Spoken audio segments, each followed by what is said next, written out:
का राजा हिंदू था, लगभग 70% जनसंख्या मुसलमान थी। तो जिन्ना से किसी ने कहा यार ये तो जुआ खेल रहे हो, कश्मीर में जो चीज लागू होती है वो तो वहां भी लागू होती है, इसका मतलब आप कश्मीर छोड़ना चाहते हो? कहते नहीं, Kashmir is an apple in my pocket, ये तो मेरी जेब में रखा हुआ सेब है। क्यों? क्योंकि कश्मीर की 70% जनसंख्या मुसलमान है, उसको आप जबरदस्ती कैसे भारत में बिठा के रखोगे? वो तो पाकिस्तान चाहेगी। दूसरी बात, जम्मू कश्मीर की रियासत पाकिस्तान से बॉर्डर शेयर करती है, तो पाकिस्तान कभी भी दखल दे सकता है। हैदराबाद में पाकिस्तान का बॉर्डर दूर दूर तक नहीं है, जूनागढ़ में दूर दूर तक नहीं है, तो वहां तो हमने निजाम को पुष्ट करना पड़ेगा, कश्मीर को तो हम संभाल लेंगे। और तीसरा, कश्मीर को जाने वाले सारे रास्ते, सड़क के रास्ते, वो पाकिस्तान होते हुए जाते हैं। श्रीनगर का रास्ता जो रावलपिंडी जाता है वो उरी, बारामूला, मुजफ्फराबाद होते हुए पहुंच जाता है। जम्मू का रास्ता रणबीर सिंहपुरा होते हुए सियालकोट जाता है। शेष भारत से कोई रास्ता जम्मू कश्मीर रियासत जाता ही नहीं है। अपने मिट्टी के तेल और नमक तक के लिए कश्मीर पाकिस्तान के ऊपर आश्रित है, तो जाएगा कहां कश्मीर? जिन्ना को ये तय था दिमाग में, लेकिन ये सब उपलब्ध नहीं था निजाम या हैदराबाद में या जूनागढ़ में, तो उसने ये चाल चली। अब आप समझ सकते हैं कि सरदार पटेल के पास क्या चुनौती थी इस देश को एक करने की। इस परिप्रेक्ष्य में आप ध्यान दीजिए। तो जिस तरह कश्मीर में पार्टीशन मूवमेंट चल रही थी, अंग्रेज के उकसाने पर कश्मीर में एक क्विट कश्मीर मूवमेंट शुरू हो गई। पार्टीशन मूवमेंट सिर्फ ब्रिटिश इंडिया में थी, कश्मीर में क्विट कश्मीर मूवमेंट शुरू हुई। वहां शेख अब्दुल्ला को हवा दी। शेख अब्दुल्ला की शादी अंग्रेजों ने एक अंग्रेज मेम से कराई थी। आपको मैं एक छोटी सी जानकारी दे दूं कि शेख अब्दुल्ला की बीवी अंग्रेज थी। फिर जो बेटा हुआ फारूक अब्दुल्ला, उसकी बीवी भी अंग्रेज। तो फारूक अब्दुल्ला तो आधा अंग्रेज हुआ ना। और फिर उमर अब्दुल्ला हुआ तो वो 3/4 अंग्रेज है।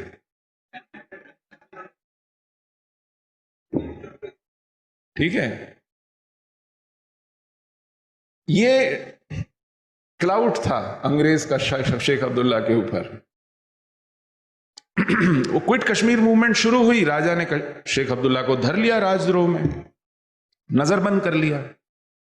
तो नेहरू पहुंच गए कश्मीर, शेख की एब्सेंस में क्विट कश्मीर मूवमेंट को लीड करने। उस क्विट कश्मीर मूवमेंट को लीड करने जिसको महात्मा गांधी ने झिड़का था, कहा था कि क्या कर रहे हो, हमने क्विट इंडिया मूवमेंट चलाई थी क्योंकि अंग्रेज बाहर से आया था। महाराजा हरि सिंह तो वहां की जमीन का बेटा है, डोगरा राजा है, इसका घर वहीं है, इसको कहां कह रहे हो क्विट कश्मीर? तो नकल में भी अकल चाहिए। क्विट इंडिया मूवमेंट का copy cat quit Kashmir movement. लेकिन नेहरू उस क्विट कश्मीर मूवमेंट को लीड करने शेख की एब्सेंस में पहुंच गए। राजा ने धर लिया, 3 दिन बाद सीमा के बाहर छोड़ दिया, कहा दोबारा आओगे तो छोड़ूंगा नहीं। ये नेहरू को बात खल गई।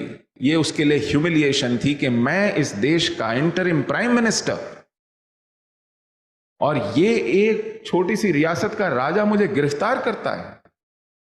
तो जब सरदार पटेल के पास चुनौती थी इस देश को एक करने की, तो उसके बॉस प्रधानमंत्री नेहरू ने कहा पूरा देश आप एक करोगे लेकिन कश्मीर मैं देखूंगा। उनका कहने का मतलब था कि कश्मीर के महाराजा को मैं देखूंगा। तो तब कश्मीर के महाराजा ने जब विलय के लिए भारत सरकार से प्रस्ताव किया, तो नेहरू ने कहा आप होते कौन हैं? हम किसी महाराजा को नहीं जानते। उन्होंने कहा भाई मेरा इंडिया इंडिपेंडेंस एक्ट के तहत अधिकार है, मैं तय करूंगा कि मेरा राज्य कहां जाएगा। उन्होंने कहा होते होंगे आप कहीं के राजा, हम आपको मानते नहीं। तो फिर किसको मानते हो भाई? हां आप सॉवरेन हैं, लेकिन वार्ता करने के लिए आपको शेख अब्दुल्ला को अपना प्रधानमंत्री नियुक्त करना पड़ेगा, तुझसे मैं वार्ता करूंगा, आपसे नहीं वार्ता करूंगा। ऐसा महाराजा हरि सिंह की गैरत के लिए ठीक नहीं था। तो उन्होंने टाल मटोल की, समय बाय किया किसी तरह, और नेहरू मना करते रहे। इस बीच पूरे देश का एकीकरण हो गया आप समझिए 15 अगस्त 1947 तक आते आते केवल 2 आउटस्टैंडिंग इश्यूज बचे थे, सिर्फ 2। एक निजाम हैदराबाद और एक जम्मू कश्मीर। एक जहां आप बैठे हैं और एक जहां से मैं आया हूं। तो इन 2 के रहते हुए अब इसका मतलब जिन्ना का पासा फेल हो गया। यहां का निजाम कभी कहता था पाकिस्तान जाऊंगा, कभी कहता था इंडिपेंडेंट रहूंगा। और यहां की हिस्ट्री से तो आप वाकिफ होंगे। उसका दाहिना हाथ था रिजवी, जिसके हाथ में थे रजाकार, और उसने यहां जो कत्लो गारत का दौर शुरू किया, यहां की निरीह निहत्थी शांतिप्रिय हिंदू जनता को जिस तरह नरसंहार करके, जाति संहार कर, बलात्कार करके, लूट कर अपनी ही प्रजा को सताया, वो अपने आप में बहुत पीड़ादायक इतिहास है इस क्षेत्र का। और उसको भी सुलट लिया हमारे लौह पुरुष सरदार वल्लभ भाई पटेल ने, ऑपरेशन पोलो करके घुटने टिकवा दिए। ऐसे ही लौह पुरुष नहीं थे हमारे सरदार पटेल, लेकिन इस महाराजा की क्या दुर्गति की आप देखिए। यह महाराजा भीख मांगता रह गया कि मुझसे कश्मीर के विषय में बात कीजिए, बात करने को तैयार नहीं। उधर जिन्ना का धैर्य जवाब दे गया, पूरी रियासतें भारत की चली गई हैं, तो भारत एकजुट हो गया, तो उसने कश्मीर पर आक्रमण कर दिया 22 अक्टूबर को। अब कश्मीर की जनसंख्या 70% मुसलमान, उसकी सेना में 50-60% से ज्यादा मुसलमान। और महाराजा को बार बार कह रहे थे कि भैया पाकिस्तान के सैनिक घुसपैठ करके आपकी सेना में विद्रोह करा लेंगे। वो कहते नहीं नहीं, मेरे सैनिक मेरे प्रति वफादार हैं। और वही हुआ जिसका डर था। अब राजा के पास बची खुची सेना बची, उसको भी तितर बितर हो रही थी। और उधर जब आक्रमण हुआ तो उसमें आ गए कबाइली पठान, मैसूद ट्राइबल्स। 10,000 महसूद पठान 1,000 ट्रकों को लेकर लूटने कश्मीर पहुंच गए, और बचाव का कोई रास्ता नहीं। ऐसे में महाराजा ने बिना शर्त विलय का प्रस्ताव 24 अक्टूबर को दिया। कहा कि चलिए, कोई वार्ता नहीं, कोई नेगोशिएशन नहीं, ये रहे हस्ताक्षर, कश्मीर का विलय किया, अब आप कश्मीर की रक्षा कीजिए। तो नेहरू ने वो उठा के बाहर फेंक दिया। कहा मैंने कहा था जब तक शेख नहीं आएगा बात नहीं करूंगा। बारामूला की जो लूट है उसके विषय में आप पढ़ेंगे, आप हैरान रह जाएंगे। 1/3 रह गई थी जनसंख्या, 1/3। वहां पर कॉन्वेंट्स थे, हॉस्पिटल्स थे, नन्स के साथ सामूहिक रेप किया गया। इस बुरी तरह लूटा गया कि आप सोच नहीं सकते। और महाराजा भीख मांग रहा है मदद की। नेहरू कहते हैं भागिए, कोई जरूरत नहीं। तो 26 अक्टूबर को महाराजा ने फिर से एक विलय का दस्तावेज भेजा, और इस बार शेख अब्दुल्ला को हिरासत से बाहर निकालकर कहा कि पूरे प्रदेश की हालत खराब है।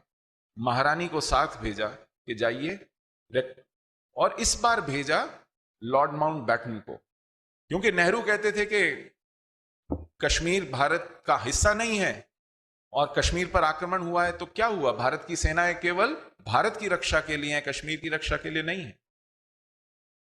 तो इसलिए इस बार इन्होंने लॉर्ड माउंटबेटन को विलय का दस्तावेज भेजा, क्योंकि लॉर्ड माउंटबेटन अंतरिम सरकार में विदेश विभाग भी देखते थे और सेना देखते थे, बाकी सब नेहरू और उनकी सरकार देखते थे।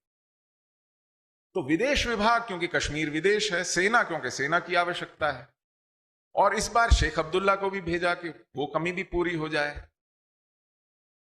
इस प्रकरण को बड़े सुंदर तरीके से एक पुस्तक है, राइवल वर्जन्स ऑफ हिस्ट्री, अंग्रेजी में है, प्रेम शंकर झा ने लिखी है, 1996 की पुस्तक है, ऑक्सफोर्ड यूनिवर्सिटी प्रेस ने छापी है, कि जब यह प्रस्ताव भेजा तब क्या हो रहा था दिल्ली में। जम्मू में तो महाराजा ने अपने एडीसी को कहा कि अगर यह प्रस्ताव भी खारिज हो जाए, रिजेक्ट हो जाए, तो मुझे मेरे बिस्तर में नींद में गोली मार देना। अपनी पिस्टल अपने एडीसी को दी, कहा उसके बाद कोई चारा नहीं बचता है। और दिल्ली में यह प्रस्ताव जब लॉर्ड माउंटबेटन के पास आया तो उन्होंने प्रधानमंत्री को बुलाया, उप प्रधानमंत्री गृह मंत्री पटेल को बुलाया, रक्षा मंत्री सरदार बलदेव सिंह को बुलाया और बुलाया जनरल हेडक्वार्टर्स आर्मी से लेफ्टिनेंट कर्नल सैम मानेकशॉ को, जो कि बाद में चलकर फील्ड मार्शल मानेकशॉ हुए।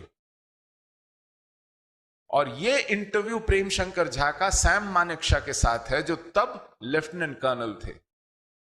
तो लेफ्टिनेंट कर्नल मानेकशॉ के शब्दों में लॉर्ड माउंटबेटन ने नेहरू से पूछा कि महाराजा ने बिना शर्त विलय का प्रस्ताव भेजा है, केवल वो ये चाहते हैं कि भारत की सेनाएं कश्मीर की रक्षा करें, आपको इसमें क्या कहना है? तो सैम मानेकशॉ कहते हैं नेहरू ने छत देखी और उनका भाषण शुरू हो गया कि देश, पूरी दुनिया अभी युद्ध की विभीषिका से निकली है, सेकेंड वर्ल्ड वॉर बड़ी भयानक युद्ध हुआ है और ब्रिटेन और अमेरिका के संबंध और रूस और भारत के संबंध और चीन में ऐसा हो रहा है और हम एक डेमोक्रेसी हैं और यूनाइटेड नेशंस बन गया है, तो क्या हमें युद्ध करना चाहिए या हमें यूनाइटेड नेशंस जाना, मतलब शुरू हो गए वो। तो सैम मानेकशॉ कहते हैं कि सरदार पटेल का धैर्य जवाब दे गया। उन्होंने हिंदी में नेहरू से कुछ पूछा, लगभग झिड़कते हुए।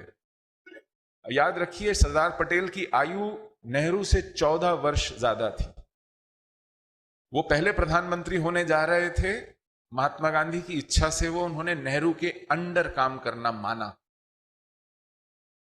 और शायद वो हिंदी में ही इसलिए कह रहे थे क्योंकि अंग्रेजी में बोलते तो माउंटबेटन को समझ आ जाता और वो नहीं चाहते थे कि उनके प्रधानमंत्री की बेइज्जती माउंटबेटन के सामने अंग्रेजी में हो, शायद ऐसा मेरा मानना है। तो उन्होंने हिंदी में उनसे पूछा, जवाहर तुम्हें कश्मीर चाहिए कि नहीं चाहिए, खींचते हुए।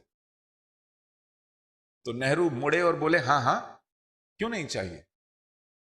ऐसा कहना, ये सैम मानेकशॉ बोल रहे हैं प्रेम शंकर झा को इंटरव्यू में।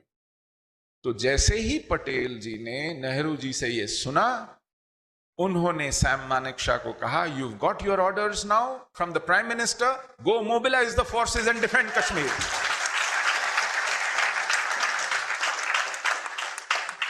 कई दफे लगता है कि एक एक पल कई बार इतना महत्वपूर्ण होता है कि अगर आप उस पल चूकते हैं तो फिर सदियों अवसर नहीं आता, और वो पल अगर आप पकड़ लेते हैं तो आप बड़ी बड़ी आपदाओं को टाल जाते हैं। किसी ने क्या खूब कहा है कि वो लम्हों ने खता की थी, सदियों ने सजा पाई। तो कुछ लम्हे हमने खता की है, लेकिन कुछ लम्हे संभल भी गए। कश्मीर का भारत के साथ सड़क का कोई संपर्क नहीं था, आपको मैं बता चुका हूं। ये केवल एयरपोर्ट का संपर्क बचता था और वो घिर चुका था जब 27 अक्टूबर को पहला विमान पालम से उड़ा, फर्स्ट सिख और 11 कुमाऊं को लेकर। तो वहां डेकोटा उतरा, सैनिकों ने कूदकर जहाज से सबसे पहले मोर्चा संभाला और हवाई अड्डा जो घिर चुका था उसको बचाने की कोशिश की। कुमाऊं रेजिमेंट के मेजर सोमनाथ शर्मा शहीद हुए। आजाद भारत का पहला परमवीर चक्र श्रीनगर के एयरपोर्ट पर है। आप कभी एयरपोर्ट से बाहर निकलेंगे, उनकी वहां समाधि है, उसको नमन जरूर कीजिएगा। अगर समय पर वो नहीं पहुंचते तो आज कश्मीर भारत का भूगोल कुछ और होता। और उसके बाद हर रोज 20 उड़ानें आती थी, सैनिक आते थे जाती थी, आती थी जाती थी। वो हवाई पट्टी पक्की नहीं थी, तो बार बार उतरने और टेक ऑफ से उसमें वो लूज हो गई, रेतीली हो गई, धूल बन गई। उसको उस पर मशकों से पानी डालकर उसको कॉम्पैक्ट किया जाता था ताकि जहाज उतर सके। ये दिन रात काम चलता था। इस तरह कश्मीर को बचाया सरदार पटेल ने, भारतीय सेना ने, भारतीय सेना के निर्णय ने, सरदार पटेल के निर्णय और भारतीय सेना के शौर्य ने। अब ये युद्ध शुरू हुआ 27 अक्टूबर 1947 को। ये युद्ध चला 1.25 साल। जब युद्ध शुरू हुआ तो हमारी सेना ने कहा, भाई ये जो सैनिक हैं ये पठान वेश में तो आए हैं, मैसूर ट्राइबल तो है, लेकिन इनके साथ साथ पाकिस्तानी रेगुलर फोर्सेस भी हैं, हालांकि वो वर्दी में नहीं है। उन्होंने भारतीय सरकार को, भारत की सरकार को उसके सबूत दिए कि ये देखिए ये युद्धबंदी है, ये देखिए ये हथियार है, ये आइडेंटिटी पेपर्स हैं, ये एक्सप्लोसिव्स हैं। तो भारत ने यूनाइटेड नेशंस में इस पर आक्रमण की शिकायत की कि हम पर आक्रमण हुआ है। तो पाकिस्तान मुकर गया, भाई साहब आप जबरदस्ती कश्मीर को अपने देश में मिलाना चाहते हैं, वो आपके वहां मुसलमान मानते नहीं है, उन्होंने विद्रोह कर दिया, आप हम पर थोप रहे हैं, हमारा इससे कोई लेना देना नहीं है। तो इस पर यूनाइटेड नेशन सिक्योरिटी काउंसिल ने एक कमीशन नियुक्त किया। एक ऑस्ट्रेलियन जज थे सर ओवन डिक्सन, इसको डिक्सन कमीशन कहा जाता है। ये सर ओवन डिक्सन भारत आए, कश्मीर गए, भारत सरकार ने उनको ये सब सबूत दिए, फिर वो पाकिस्तान गए, वहां जाकर के सर ओवन डिक्सन ने वो सबूत दिखाए, इन्होंने सिक्योरिटी काउंसिल में भी वो सबूत दिए। तो पाकिस्तान ने सकुचाते हुए कहा, हाँ साहब हमारे कुछ सैनिक हैं कश्मीर में, क्या करें, वहां के मुसलमानों पर जुल्म हो रहा था तो इनसे रहा नहीं गया होगा, चले गए होंगे, हमने तो इजाजत नहीं दी थी, बॉर्डर पोरस है, चले गए होंगे। तो यानी पाकिस्तान ने अपनी सेना कश्मीर में होने की बात कबूली। तो भारतीय सेना ने कहा कि हमें अगर ये युद्ध जीतना है तो इनकी सप्लाई लाइंस को काटना होगा, इनके कमांड एंड कंट्रोल स्ट्रक्चर को ध्वस्त करना होगा, क्योंकि ये हमारी हर पंचायत, हर मोहल्ले, हर शहर कब्जे, जिले और कस्बे में पहुंच गए हैं। जब तक वो नाकेबंदी नहीं होगी ये युद्ध जीतना मुश्किल है। नेहरू जी ने कहा, खबरदार, एक भी गोली सीमा के पार नहीं जाएगी, यहीं युद्ध कीजिए। सेना ने पूछा, भाई क्यों? पाकिस्तान ने मान लिया है कि उनकी सेना यहां है। नेहरू कहते हैं कि पाकिस्तान ने अभी तक युद्ध की विधिवत घोषणा नहीं की है। There is no formal declaration of war. ये प्रॉब्लम नई नहीं है, हमारी सेना के हाथ 1947 से बांधे जाते रहे हैं कश्मीर में, आज भी। मैंने कहा ना, ये बात नई नहीं है। ऐसे हालातों में आप कश्मीर को बचा रहे हैं। 1.25 साल युद्ध चला, 60% कश्मीर मुक्त करा लिया गया, डार डार पात पात लड़कर, एक एक पंचायत, एक एक मोहल्ले में लड़कर। और 1 जनवरी 1949 को नेहरू ने एक तरफा युद्ध विराम की घोषणा कर दी। हमारी सेना हाथ जोड़कर विनती करती रह गई कि कुछ हफ्ते और दीजिए, हम पूरा कश्मीर मुक्त कराएंगे। नेहरू ने कहा, नहीं, अब हम बाकी का कश्मीर यूनाइटेड नेशंस में जाके लेंगे। तो जान बचाकर भागती हुई पाकिस्तान फौज को विश्वास नहीं हुआ कि तश्तरी में रखकर 40% कश्मीर भेंट कर दिया भारत ने उनको।